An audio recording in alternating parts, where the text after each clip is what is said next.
आश्चर्य है, हमारे प्रत्येक वचन पर हुंकार कौन भर रहा था?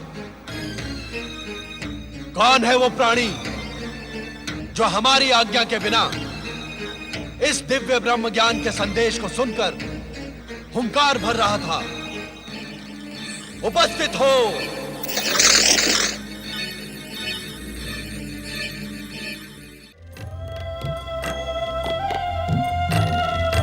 स्वामी, आपके संग रहने पर समय का पता ही नहीं चलता। गगन विहार करते करते पूरी रात्रि बीत गई। देवी पार्वती, पूर्व दिशा से उगने वाला आज का सूर्य आपके लिए ब्रह्म ज्ञान का महान संदेश लेकर आया है। तो क्या ब्रह्म ज्ञान मुझे आज ही मिलेगा? हाँ देवी, हमने निश्चय किया है कि इन्हीं हिममणित पर्वत श्रेणियों के एक हिम पाषाण कंदरा में हम तुम्हें वो ब्रह्म ज्ञान प्रदान करेंगे जिसे पाने की आकांक्षा में विगत कई दिनों से तुम्हारे हृदय में द्वंद्व चल रहा है।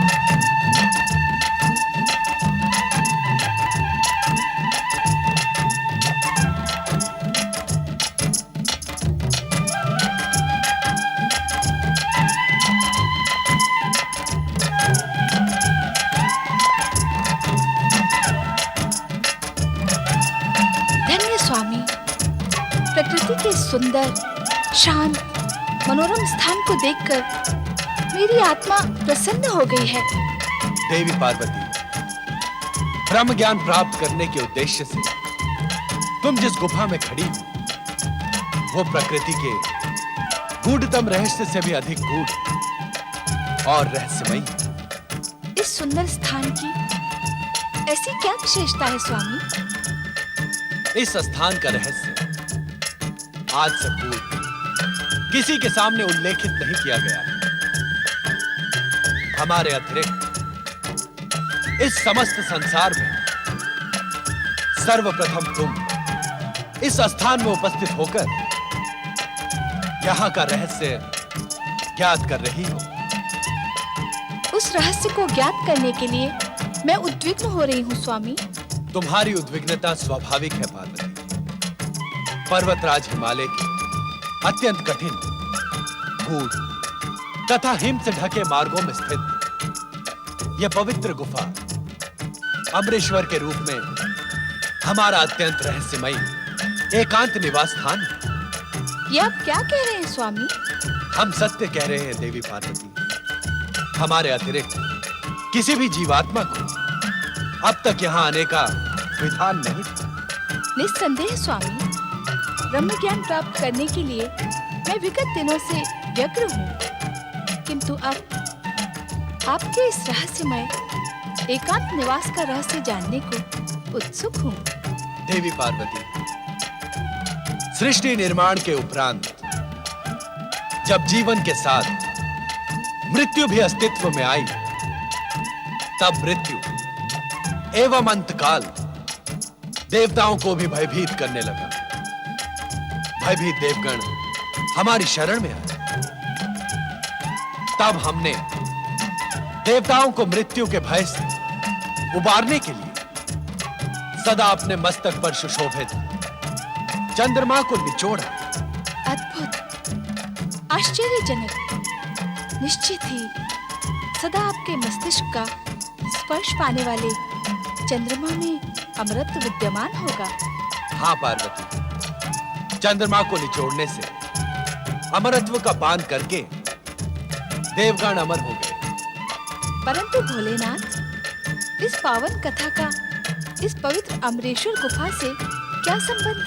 संबंध है देवी पार्वती। उस अमरत्व की कुछ बूंदें पृथ्वी के इसी क्षेत्र में गिरी, उन्हीं से अमरेश्वर की अमर गंगा अथवा अमरावती नदी बह निकली। अर्थात पतित पावनी अमरावती का प्रारंभ इसी स्थान से होता है। हाँ देवी, चंद्रमा को निचोड़ने से गिरी अमरत्व की बूंदों ने इस गुफा में पहुंच सकने वाले व्यक्ति की अमरता सुनिश्चित कर दी। अर्थात इस गुफा तक पहुंचने वाला व्यक्ति अमरता को प्राप्त कर लेगा। निश्चित।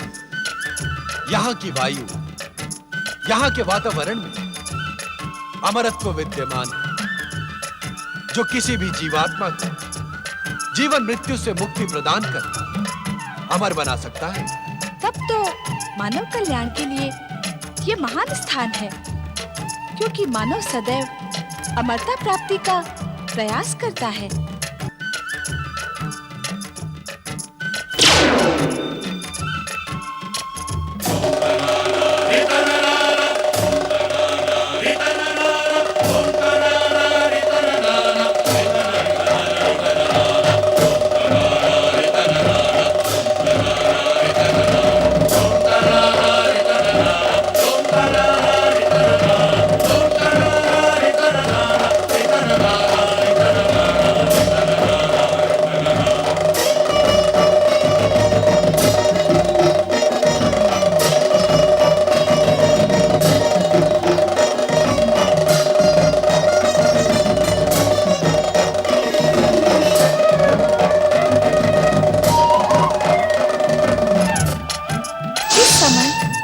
डमरूनाथ क्यों स्वामी?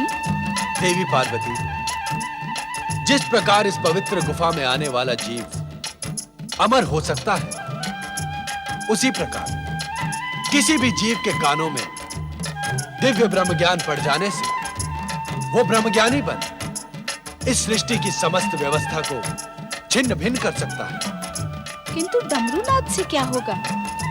इस डमरूनाथ के भीषण स्वर से इस गुफा के आसपास रहने वाले जीव जंतु दूर भाग जाएंगे। क्या जीवन यहाँ भी है स्वामी? आश्चर्य है कि यह प्रश्न हमसे पर्वत नंदिनी पार्वती पूछ रही है। देवी, जीवित रहने की आकांक्षा जीवात्मा को कहां-कहां ले जाती है, यह जानकर आपको अपार आश्चर्य होगा। आश्चर्य तो मुझे इस गुफा को देखकर भी हो रहा है स्वामी। हम इसी आश्चर्यचकित करने वाले स्थान पर आपको ब्रह्म ज्ञान का अमर संदेश प्रदान करें। इसी कारण भविष्य में यह गुफा अमरनाथ धाम के रूप में प्रसिद्ध होगी। जय अमरनाथ धाम। आज हमारे प्रिय मास श्रावण की पूर्णिमा है। आज के दिन जो श्रद्धालु शिव भक्त हमारी प्रेरणा प्राप्त कर यहाँ हमारे प्रतीक शिवलिंग के दर्शन करेगा, उसे अमरता के साथ ही साथ वैसा ही दिव्य ज्ञान प्राप्त होगा जैसा अब हम तुम्हें प्रदान करेंगे। अर्थात क्या अब प्रत्येक वर्ष श्रावण पूर्णिमा पर यहाँ आपका प्रतीक पूर्ण हिम शिवलिंग अवतरित होगा? हाँ देवी, आज से प्रत्येक वर्ष श्रावण माह में चंद्रमा के बढ़ने के साथ ही साथ मेरा प्रतीक हिम शिवलिंग अवतरित होकर पूर्णिमा के दिन पूर्ण होगा तथा चंद्रमा के घटने के साथ ही अमावस्या तक मुझ में विलीन हो जाएगा।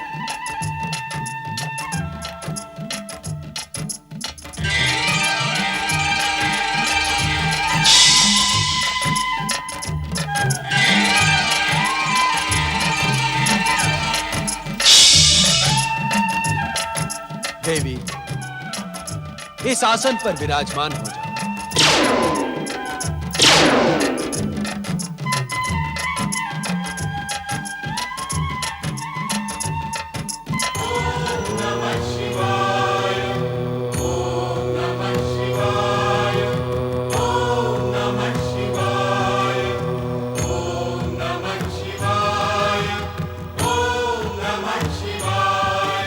ब्रह्म ज्ञान की कथा अत्यंत रहस्यमय तथा कठिन है।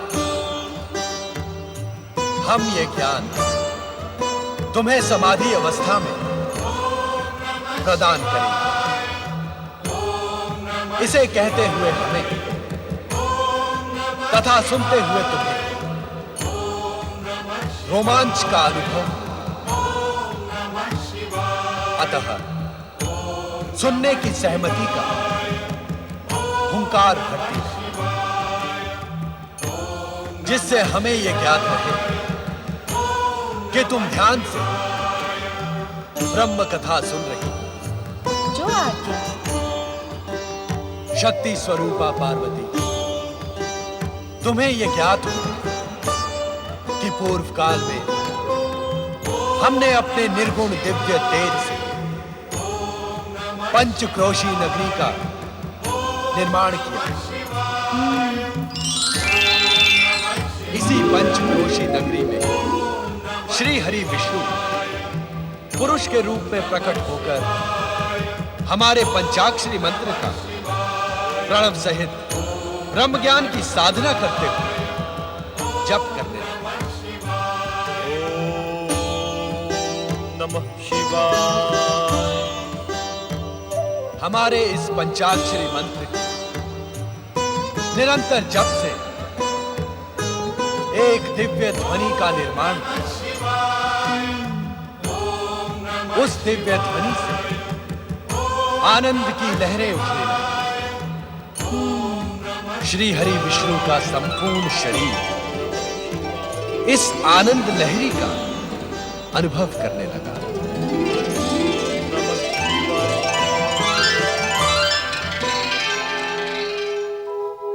उनके शरीर से पवित्र ओमकारमय ध्वनि निकली।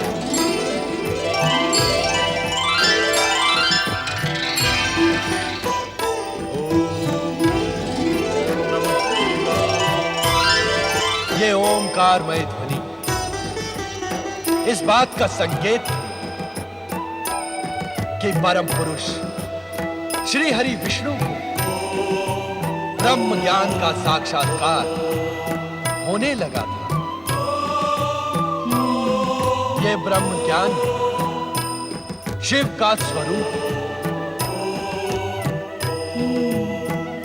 जो जीवात्मा मुझ परमात्मा स्वरूप के इस ब्रह्म ज्ञान को अपने हृदय में स्थित देख ले, वो साक्षात हमें अर्थात शिव तत्व को प्राप्त कर ले।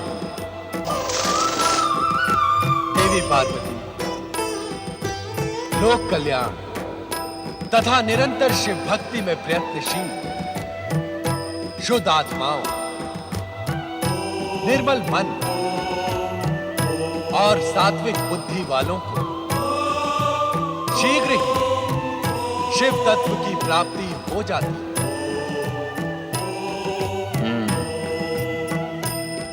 सृष्टि के कण कण में शिव तत्व की अनुभूति, प्राणी मात्र की श्रद्धा और भावनाओं को आहत न कर तथा संपूर्ण संसार को शिव की रचना मानने वाली जीवात्माओं को शिव ज्ञान की प्राप्ति हो।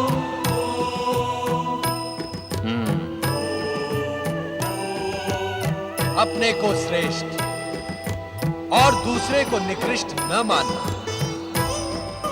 तप, जप और पवित्रता की ओर अग्रसर होने वालों के मार्ग में बाधक न बनने वाली अहंकार रहित जीवात्माओं को शिव भक्ति की प्राप्ति होती है। शिव तत्व, शिव ज्ञान और शिव भक्ति की प्राप्ति से मन, आत्मा और बुद्धि तेजस्वी तथा ओजस्वी बन जाती है।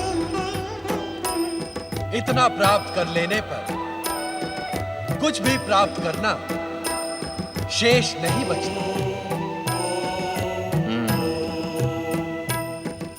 शिव तत्व शिव ज्ञान और शिव भक्ति को प्राप्त करने का एकमात्र मार्ग है शिव चरणों में अपना जीवन समर्पित कर निरंतर हमारे पंचाक्षरी मंत्र ओम नमः शिवाय का जाप कर। हमारे इस पंचाक्षरी मंत्र ओम नमः शिवाय में संसार का सर्वश्रेष्ठ ज्ञान समाहित है।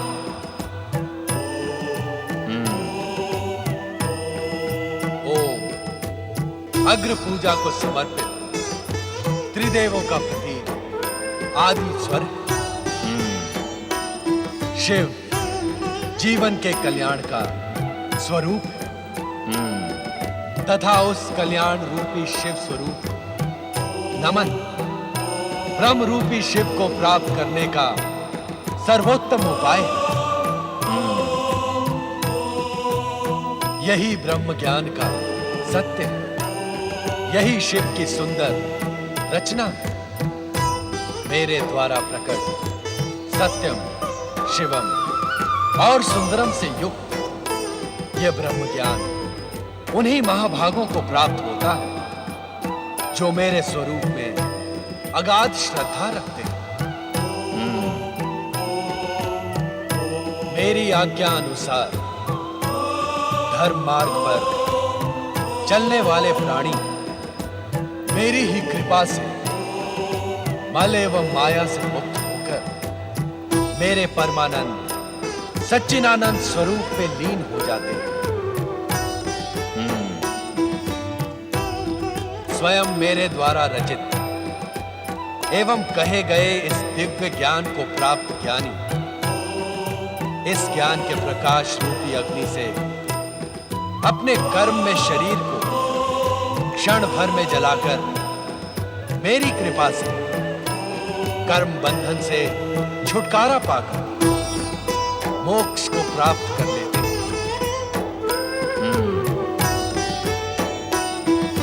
तब इस सृष्टि का गोपनीय से गोपनीय रहस्य भी उसके सम्मुख रहस्य नहीं रह जाता, कारण कि वो स्वयं शिव तत्व प्राप्ति का प्रतीक बन जाता है। यही है परम दिव्य ब्रह्म ज्ञान जिसे पाकर तुमने अपनी आत्मा को मुझ परात पर ब्रह्म में समाहित कर दिया है। अब तुम स्वयं शिव तत्व, शिव ज्ञान और शिव भक्ति की प्रतीक हो।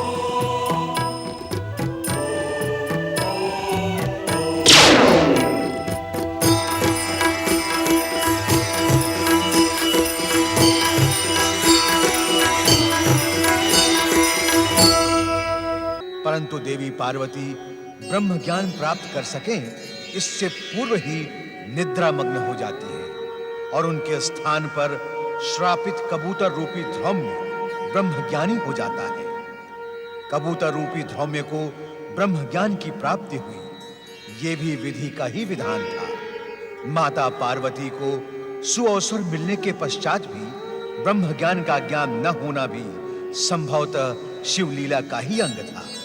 ये भी अटल सत्य ही है कि इस संसार में जो कुछ भी घटित होता है वो महेश्वर शिव की इच्छा से ही होता है। ब्रह्म ज्ञान का ज्ञान देने के पश्चात कल्याणकारी शिव जब हिम शिवलिंग से बाहर पधारे तो देवी पार्वती को निद्रामग्न देखकर चकित रह गए।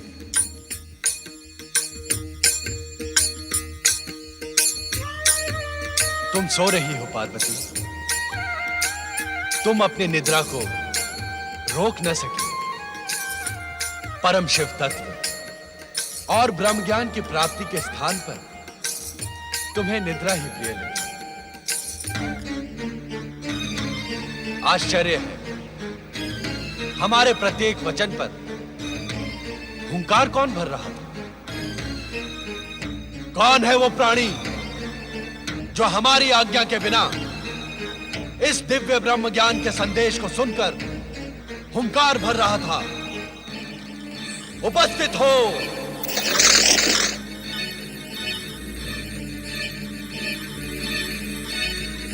महादेव जी, आपकी आज्ञा के बिना तीनों लोकों में एक कण भी इधर से उधर नहीं होता। मुझे आपके डमरू नाद द्वारा इस स्थान पर पहुंचने का संदेश मिला। क्या आपकी इच्छा के बिना कपोत जैसा साधारण प्राणी इस भयानक शीत प्रदेश में एक क्षण में जीवित रह सकता है? इसके उपरांत भी यदि मैंने आपकी आज्ञा का उल्लंघन किया हो तो आप मुझे दंड दें भोलेनाथ। मैं पापी आपके दंड का ही योग्य हूं स्वामी। मन छोटा न करो ध्रुव। ये सारी माया हमने तुम्हें शाप मुक्त और ब्रह्म ज्ञान देने के लिए ही रची थी।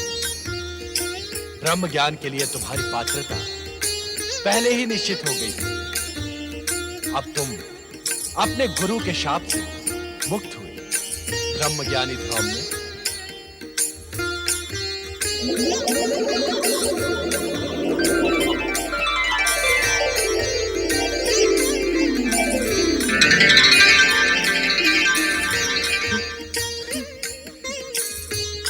भोलेनाथ, भोलेनाथ, आप कृपा निधान है, दया के सागर हैं। शापग्रस्त धूम्य को कपोत योनि से मुक्ति देने के लिए आपने कितना कष्ट किया है। आप कैलाश से यहाँ आए। जय जय भोले भंडारी, जय शिव शंकर, जय जय शिव शंकर, जय जय शिव शंकर। ये मैं क्या देख रही हूँ?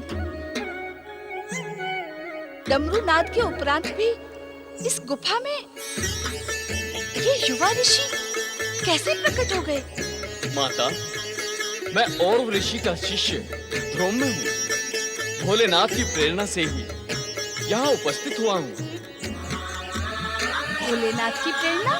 हाँ माता, मैं शापग्रस्त ध्रुव कपोत बनन आकाश में उड़ रहा था। तभी मुझे भोलेनाथ के डमरू नाद द्वारा इस स्थान पर पहुंचने का आदेश मिला। माता, आज भोलेनाथ की कृपा से मेरा पुनर्जन्म हुआ है। अन्यथा कपोत योनि से मुझे मुक्ति कौन प्रदान करता? मैं समझ गई स्वामी। इन्हीं ध्रुव ऋषि को शाप मुक्त कर ब्रह्म ज्ञान का उपहार प्रदान करने के लिए ही आप मुझे इस पवित्र अमरनाथ गुफा में लेकर आए।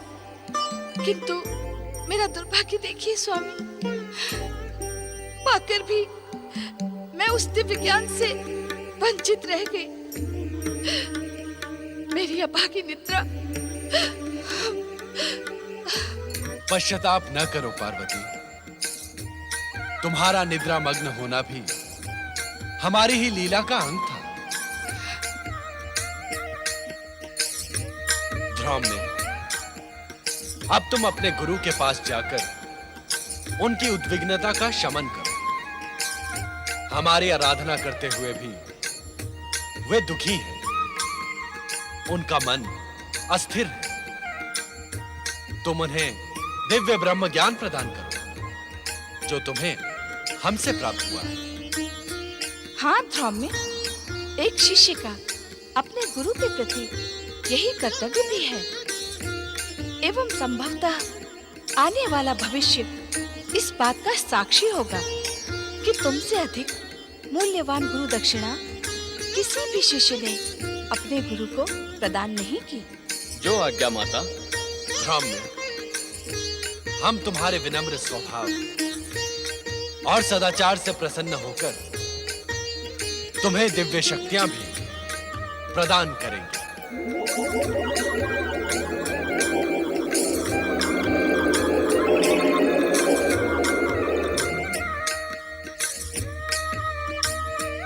मैं आपकी इस महान कृपा के योग्य नहीं था भोलेनाथ। भगवान, अब मुझे आज्ञा दी जिससे शीघ्र अतिशीघ्र मैं अपने गुरु को विषाद मुक्त कर सकूं। ओम नमः शिवाय। स्वामी, क्या मैं अब भी ब्रह्म ज्ञान से वंचित रहूंगी? धैर्य रखो देवी, समय आने पर इस प्रश्न का उत्तर तुम्हें अवश्य मिल जाएगा। अपने मन की उद्विग्नता का शमन करो देवी। तुम्हारे मन में जो प्रश्न जन्म ले रहे हैं उनका निसंकोच उल्लेख करो। स्वामी, ये अमरनाथ गुफा आपके ब्रह्म ज्ञान प्रदान करने से ब्रह्म भूमि बन गई है। इसके शांत तथा आध्यात्मिक वातावरण ने मेरे मन को प्रफुल्लित कर दिया है। स्वामी, अब मेरा मन यहाँ से जाने को उत्सुक नहीं है। क्या हम इस स्थान पर अनिश्चित काल तक निवास नहीं कर सकते? तनिक अपने नंदी तथा अन्य शिव भक्तों के साथ ही उन प्रियजनों की भी चिंता करो पार्वती, जो अपने समस्याओं के समाधान के लिए हमारी शरण में कैलाश पहुंचते हैं। हमें कैलाश पर ना पाकर सभी भक्त एवं प्रियजन भी ब्रह्म ज्ञान के लिए प्रयत्नशील होंगे। इससे उन सबका कल्याण होगा। माँ के हृदय में ममता का ही वास होता है। जो ज्ञान तुम स्वयं प्राप्त न कर सकी, उसे अपने भक्तों को प्राप्त कराने के लिए कितनी ललायत हो तुम। तुम्हारी इच्छा का सम्मान करते हुए हम तब तक यहाँ निवास करेंगे जब तक तुम स्वयं कैलाश जाने की इच्छुक नहीं होती। किंतु क्या स्वामी? हम यहाँ इस रूप में न रहकर हमारे प्रति हिम निर्मित शिवलिंग में ज्योति स्वरूप में निवास करेंगे। जो आज्ञा स्वामी।